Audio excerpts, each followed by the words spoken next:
मेरे साथ बोलिए, भारत माता की। क्यों भाई, कोटा बूंदी वालों की आवाज को क्या हो गया है? देखो, 400 पार करना है या नहीं करना है? मोदी जी को फिर से प्रधानमंत्री बनाना है या नहीं बनाना है? बिरला साहब को फिर से एमपी बनाना है या नहीं बनाना है? तो ऐसी आवाज नहीं चलेगी। सभी लोग दोनों हाथ उठाइए, अंत तक उठाओ दोनों हाथ, तीनों पंडाल में हाथ उठाइए, विजय के संकल्प का मुट्ठी बीजिए और प्रचंड आवाज से बोलिए, भारत माता की जय श्री राम, जय जय श्री राम।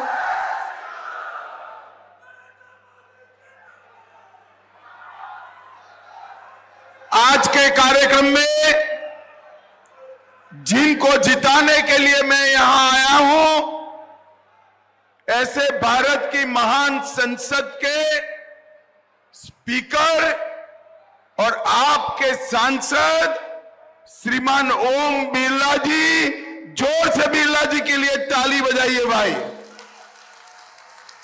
हमारे उप मुख्यमंत्री श्री प्रेमचंद बेरवा जी, शिक्षा मंत्री राजस्थान श्री मदन दिलावर जी, श्री हीरालाल नागर जी, राज्य मंत्री ऊर्जा विभाग श्री संदीप शर्मा जी, विधायक कोटा दक्षिण कल्पनाबेन, विधायक लाड़पुरा इजरियाज सिंह जी, सांसद पूर्व सांसद कोटा बूंदी श्री मुकेश दादीज जी, प्रभारी कोटा संभाग सुनीताबेन व्यास, भवानी सिंह राजावत, बाबूलाल वर्मा और आज इस सभा में आए हुए प्यारे भाइयों बहनों माताओं और मेरे जिगर के टुकड़े जैसे युवा मित्रों,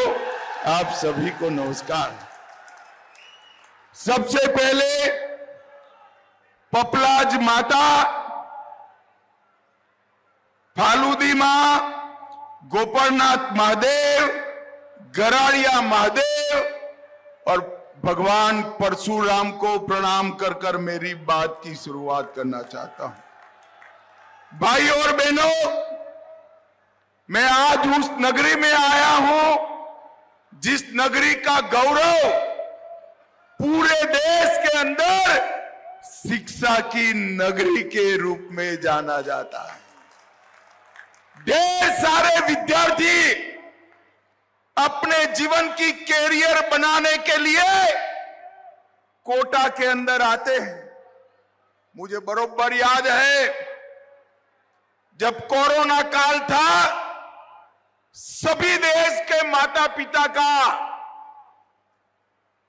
बड़ी चिंता थी कि हमारे बच्चों को क्या होगा। लॉकडाउन हो गया था, मगर कोटा वालों, आपने सांसद ऐसा चुना था, लॉकडाउन होने के बावजूद स्पेशल ट्रेनें लगाकर बच्चों को अपने अपने घर पे ले जाने का काम हमारे ओम बिरला ने। भाई और बहनों, आज मैं यहां आया हूं तब स्वतंत्रता सेनानी रामेश्वर दयाल सक्सेना जी और पुलवामा हमले में शहीद हुए भाई हेमराज मीणा को भी सम्मान के साथ आज याद करना चाहता हूं। भाई और बहनों, आने वाले दिनों में चुनाव होने वाला है। 26 तारीख को कोटा वालों ने भी वोट डालना है। पूरे देश के सामने दो विकल्प है, एक नरेंद्र मोदी जी है और दूसरी ओर राहुल बाबा है। एक और नरेंद्र मोदी जी है जो गरीब चाय बेचने वाले के घर में पैदा होकर 23 साल से मुख्यमंत्री और प्रधानमंत्री के रूप में देश की सेवा कर रहे हैं, इनका तजुर्बा है। और दूसरी ओर राहुल बाबा है, जो 20-20 बार लॉन्च किए मगर रॉकेट यान फेल ही कर जाता है। भाई और बहनों, एक और 12 लाख करोड़ के घपले, घोटाले, भ्रष्टाचार करने वाली कांग्रेस पार्टी है। दूसरी ओर 23 साल के कैरियर में 4 आने का भी जिस पर आरोप नहीं है, ऐसे नरेंद्र मोदी है, नरेंद्र मोदी। भाई और बहनों, एक और राहुल बाबा है, जो 3 हर महीने में थाईलैंड विदेश में कहीं न कहीं छुट्टी पर चले जाते हैं। ये भाई बहन दोनों गर्मी नहीं सहन कर सकते। बोलिए, अभी चुनाव है, प्रियंका गांधी जी अभी छुट्टी पर थाईलैंड चली गई थी। एक और एक थाईलैंड जाने वाले, छुट्टी लेने वाले नेतृत्व है, और दूसरी ओर 23 साल से मुख्यमंत्री प्रधानमंत्री नाते दीपावली के दिन भी देश की सरहदों पर जवानों के साथ रहने वाला नरेंद्र मोदी।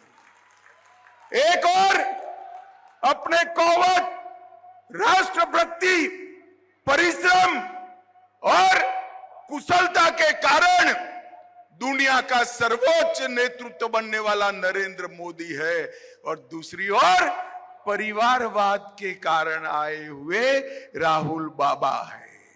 ये लोगों के बीच में आपको पसंदगी करनी है। कोटा वालों, मुझे बताओ किसको पसंद करोगे भाई? अरे जोर से बोलो, किसको करोगे? और जोर से बोलो, किसको करोगे? अगर नरेंद्र मोदी को पसंद करते हो, प्रधानमंत्री बनाना चाहते हो, तो भाई ओम बिरला के नाम के सामने जो कमल का निशान है, उस पर बटन दबाना है। कोटा बूंदी वालों, बिरला जी को दिया हुआ कमल के निशान पर एक एक वोट सीधा मोदी जी के अकाउंट में जमा होने वाला है। समझ में आ रहा है? जरा जोर से बोलो, आ रहा है? बटन कहां दबाना है? जोर से बोलो, बटन कहां दबाना है? भाई और बहनों, राजस्थान की 25 की 25 सीट पर कमल खिलाना है। अभी पहला चरण हो गया। मैं पहले चरण का परिणाम बता दूं आपको? बताओ? किसी को बताना मत, मगर हां, एडवांस में बता देता हूं। बताओ? सभी सीटों पर कांग्रेस का सुपड़ा साफ हो गया। परंतु यहां से पूरा नहीं होता। 13 सीटें बची है, उसमें भी खाता न खुले। 25 सीटों का हैट्रिक लगाने का काम मेरे कोटा बूंदी वालों को करना है, कोटा बूंदी वालों को। भाई और बहनों, मैं बिरला जी को बहुत सालों से जानता हूं। हमने संगठन का भी काम साथ में किया। संसद में हमारे स्पीकर साहब थे। इतने नकारात्मक विपक्ष के रहते हुए भी लोकतांत्रिक तरीके से संसद को चलाने का काम हमारे बिरला जी ने किया। बिरला जी के प्रयासों से कोटा को एयरपोर्ट की सहूलियत मिली है। हिंडोली में मेडिकल कॉलेज बना है। कोटा में अलग से नर्सिंग कॉलेज बना है, और अस्पताल को बड़ा बनाकर विश्व कक्षा का 500 बेड का अस्पताल बनाने का काम भी चालू है। कोटा वालों, बूंदी में खेल संकुल बनाया, जिसमें सिंथेटिक ट्रैक, स्विमिंग पूल और इंडोर गेम के लिए स्टेडियम भी बनाने का काम चालू है। भाई और बहनों, मैं कोटा को कहने आया हूं, अगर आपने 19 में कांग्रेस को वोट दिए होते तो पीएफआई कोटा पीएफआई का गढ़ बन जाता। नरेंद्र मोदी को वोट दिया, नरेंद्र मोदी जी ने पीएफआई को समाप्त कर जेल की सलाखों के पीछे डाल दिया। अब ये लोग कहते हैं हम पीएफआई पर बैन हटा लेंगे।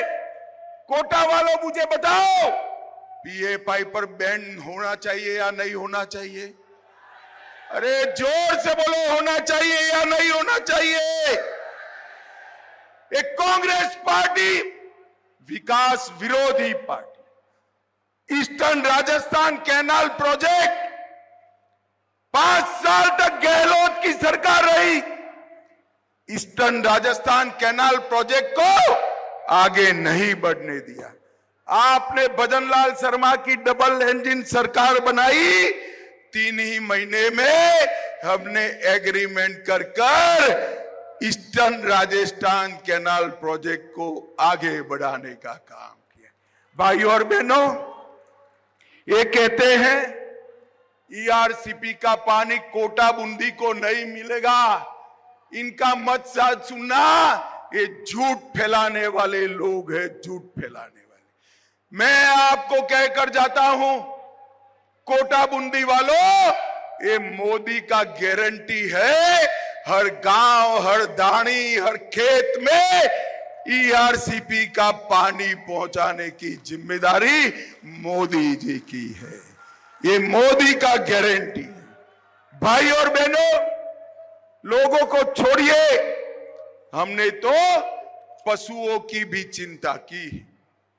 सारे पशुओं को राजस्थान में फ्री ऑफ कॉस्ट करोड़ों रुपया लगाकर टीका लगाने का काम किया और देश में नई 2 लाख डेयरी बनाने का काम भी नरेंद्र मोदी सरकार कर रही है। दिल्ली मुंबई एक्सप्रेसवे कोटा के विकास को गति देने वाला है। अमृत भारत स्टेशन योजना के तहत कोटा का रेलवे स्टेशन नया बनने वाला है, भव्य रेलवे स्टेशन बनने वाला है और रामगंज मंडी स्टेशन को भी फिर से नया बनाने का काम हमारे बिरला साहब कर रहे हैं। परवन बृहद सिंचाई योजना, झालावाड़ 12 और कोटा के 600 गांव में पानी उपलब्ध कराया जाएगा। रामगढ़ में टाइगर रिजर्व बनाया गया है। नक्स्य सागर झील और जेठ सागर झील के काम को स्वीकृति दे दी गई है।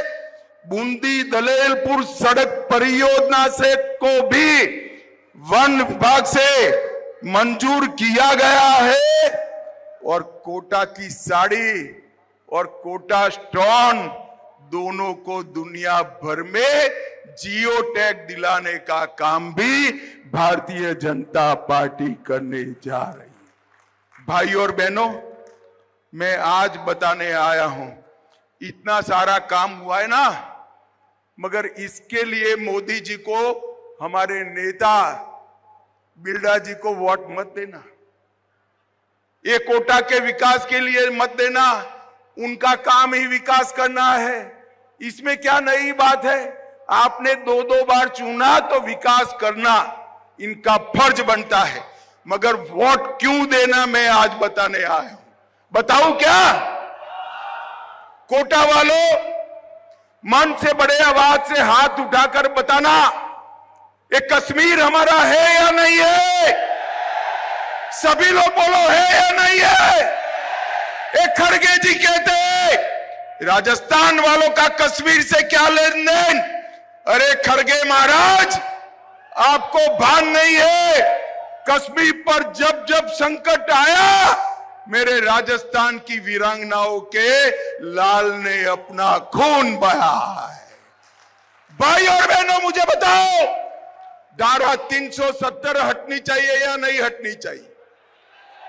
जोर से बोलो, खड़गे तक आवाज जाए, हटनी चाहिए या नहीं हटनी चाहिए? ये 70 साल से कांग्रेस पार्टी धारा 370 को अनौरस बच्चे की तरह लेकर बैठी थी। वोट बैंक से डर रहे थे, वोट बैंक से डरे।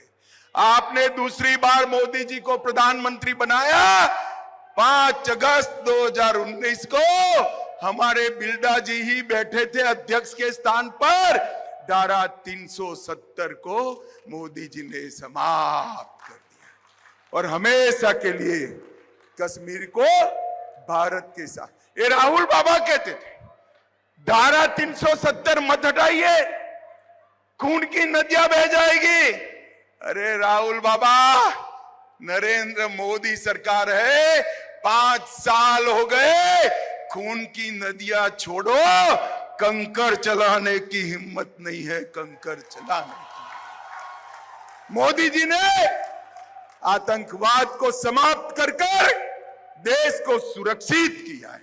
नक्सलवाद को समाप्ति के कगार पर लाकर मोदी जी ने देश को सुरक्षित किया है। मोदी जी ने देश को सुरक्षित किया है, इसलिए मोदी जी को वोट देना है। वोट क्यों देना है भाई? जरा बोलो। धारा 370 हटाई, इसलिए वोट देना है। मुझे बताओ भाई और बहनों, अयोध्या में राम मंदिर बनना चाहिए या नहीं बनना चाहिए? जरा जोर से बोलो। बनना चाहिए या नहीं बनना चाहिए? अभी अभी रामनवमी गई, 500 साल के बाद रामलल्ला ने अपना बर्थडे टेंट में नहीं, राम मंदिर में बनाने का। भाई और बहनों, एक कांग्रेस पार्टी 70 साल से राम मंदिर के मुद्दे को अटका रही थी, लटका रही थी, भटका रही थी। मोदी जी ने 5 साल में ही केस भी जीता, भूमि पूजन भी किया और प्राण प्रतिष्ठा कर जय श्री राम कर दिया। और एक कांग्रेस वाली टोली, इनको निमंत्रण दिया गया कि आप आइए प्राण प्रतिष्ठा महोत्सव में, परंतु एक कांग्रेस वाली टोली गई नहीं, क्योंकि उनको डर लगता है उनकी वोट बैंक समाप्त हो जाएगी। भाई और बहनों, सिर्फ राम मंदिर नहीं, काशी विश्वनाथ कॉरिडोर बनाया जो औरंगजेब ने तोड़ा था, इसका पुनर्निर्माण नरेंद्र मोदी जी ने किया। भाई और बहनों, महाकाल कॉरिडोर बनाया, बद्री धाम केदार धाम का पुनरुद्धार किया और भगवान सोमनाथ का मंदिर भी सोना का बनाने का काम नरेंद्र मोदी जी कर रहे हैं। हमारे सारे श्रद्धा केंद्र को मोदी जी ने पुनः जागरूक किया है। मैं आज अशोक गहलोत को पूछने आया हूं, 10 साल तक आपकी सरकार थी, पाकिस्तान से हर रोज आलिया मालिया जमालिया घुस जाते थे, बम धमाके करते थे। आपने क्या किया? मौनी बाबा मनमोहन सिंह उफ नहीं कर सकते थे, उफ। कोटा वालों, आपने मोदी जी को 14 में प्रधानमंत्री बनाया, फिर से आतंकवादियों ने गलती की, उरी और पुलवामा में हमला किया। मोदी जी ने 10 ही दिन में सर्जिकल स्ट्राइक और एयर स्ट्राइक कर पाकिस्तान के घर में घुसकर आतंकवादियों को समाप्त करने का काम मोदी जी ने देश को सुरक्षित किया है।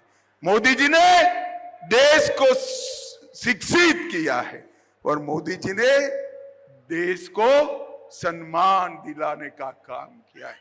भाई और बहनों, हम बचपन से सुनते थे, मां लोरी गाती थी, चंदा मामा दूर के। अब ये लोरी नहीं गा पाएगी माताएं, बच्चियां नहीं गा पाएगी अपने बच्चे के लिए, क्योंकि मोदी जी ने चंद्रमा पर चंद्रयान भेजकर चंदा मामा को नजदीक लाने का काम कर दिया है। चंद्रमा के दक्षिण ध्रुव पर सबसे पहले अगर कोई पहुंचा तो भारत का तिरंगा नरेंद्र मोदी ने पहुंचाने का काम किया है। भाई और बहनों, और सबसे बड़ी उपलब्धि मोदी जी की, जिसके लिए पूरे देश ने उनको वोट देना है, 80 करोड़ गरीबों का कल्याण करने का काम नरेंद्र मोदी जी ने किया है।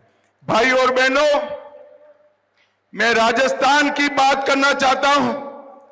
87 लाख किसानों को 20,000 करोड़ रुपया किसान सम्मान निधि का दिया। 3 लाख लखपति दीदी बनाए। 51 लाख गरीबों के घर में नल से जल पहुंचाया। 2 करोड़ लोगों का आयुष्मान भारत योजना देकर 5 लाख तक का पूरा स्वास्थ्य का खर्चा समाप्त कर दिया। 86 लाख गरीबों के घर में शौचालय बनाने का काम किया। राजस्थान में 4 करोड़ 38 लाख गरीबों को 5 किलो प्रति व्यक्ति प्रति माह मुफ्त में राशन देने का काम किया और 74 लाख माताओं को उज्ज्वला का कनेक्शन देने का काम किया और 32 लाख लोगों को आवास देने का काम किया। भाइयों और बहनों, मैं एक गहलोत साहब को पूछना चाहता हूं, कांग्रेस ने क्या किया? हिसाब लेकर आओ जरा। कोटा बूंदी में गहलोत जी नहीं आएंगे। पूरा राजस्थान छोड़कर अपने बेटे को जिताने में पड़ गए हैं। बेटे को जिताने में वो नहीं आ सकते। मगर मैं बताता हूं, इतने सालों तक गरीबी हटाओ के नारे से वोट लिया, गरीबों का कुछ नहीं किया। मोदी जी ने 25 करोड़ गरीबों को गरीबी रेखा के बाहर निकालने का काम नरेंद्र मोदी जी ने। भाई और बहनों, हम 400 पार की बात करते हैं तो कांग्रेस के पेट में दर्द आता है। वो झूठ फैला रहे हैं कि 400 सीटें भाजपा को मिलेगी तो आरक्षण चला जाएगा। ये झूठ के सरदार है। हमारे पास पूर्ण बहुमत 10 सालों से, आपने 14 में भी पूर्ण बहुमत दिया, 19 में भी दिया। हमने बहुमत का उपयोग आरक्षण हटाने के लिए नहीं किया। कांग्रेस वालों, आपको बहुमत मिला, आपने इमरजेंसी डाली थी। हमें बहुमत मिला, हमने 370 को समाप्त कर दिया। हमें बहुमत मिला, हमने राम जन्मभूमि पर मंदिर बनाया। हमें बहुमत मिला, हम हिंदू सिख बौद्ध शरणार्थियों को नागरिकता देने के लिए सीए लेकर आए।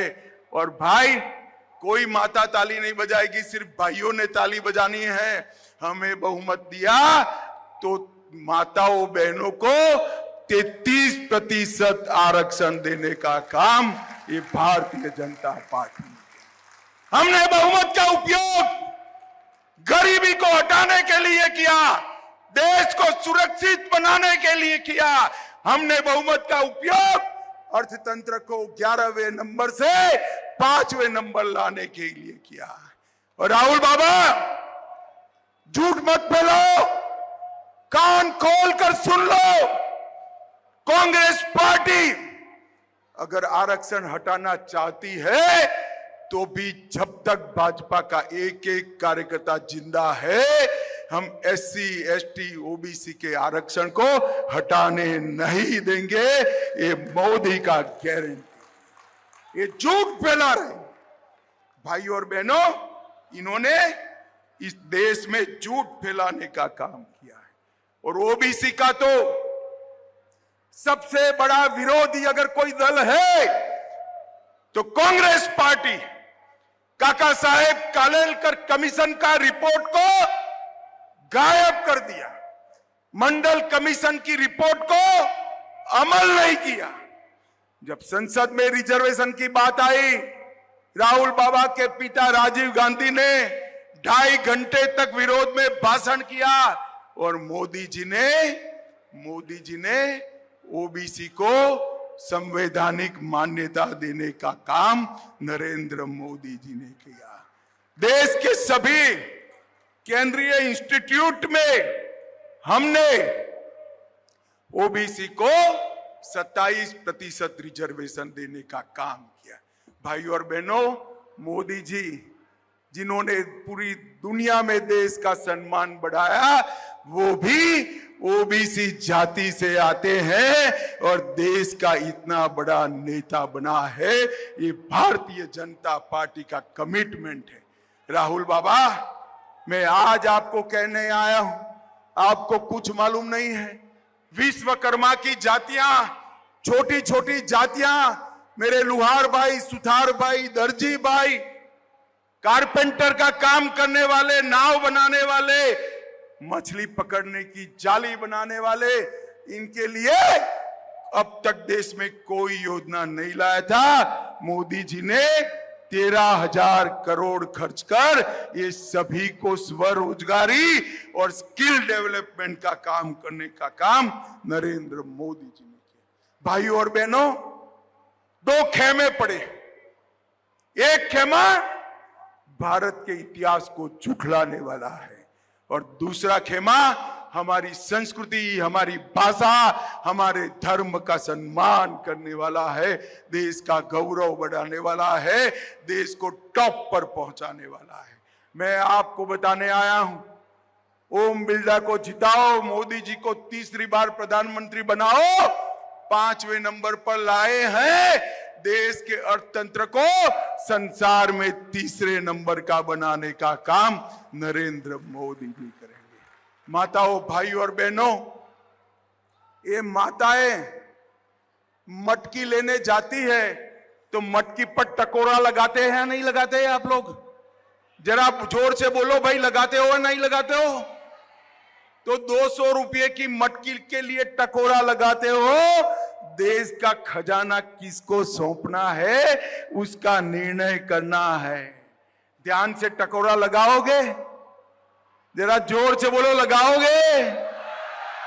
2 लोग हैं, राहुल बाबा और नरेंद्र मोदी, किसको पसंद करोगे? जोर से बोलो, किसको करोगे? मोदी जी को पसंद करते हो तो ओम बिरला जी के नाम पर, कमल के निशान पर बटन दबाना है, दबाओगे? देखो भाई, कोटा बूंदी वालों, बटन ऐसे वैसे नहीं दबाना है। बटन तो आप कोटा बूंदी में दबाना, कमल के निशान पर, मगर इतने गुस्से के साथ दबाना कि इसका करंट इटाली में जाकर लगे। पक्का करोगे? बिरला साहब आगे आइए, आप आगे आइए। बिरला साहब, हमारे बिरला जी को प्रचंड बहुमत से जिताओगे? 400 पार कराओगे? मोदी जी को तीसरी बार प्रधानमंत्री बनाओगे? मैं आपको एक मोदी गारंटी कहकर जाता हूं, बिरला जी को संसद में भेज दीजिए। कोटा बूंदी को हम देश का 1 नंबर का लोकसभा क्षेत्र बनाएंगे। भाइयों, मेरे साथ बोलिए, भारत माता की। अरे जोर से हाथ उठाकर बोलिए, भारत माता की। जय श्री राम, जय श्री राम। वंदे वंदे वंदे। आप सभी का बहुत बहुत धन्यवाद, आभार, नमस्कार।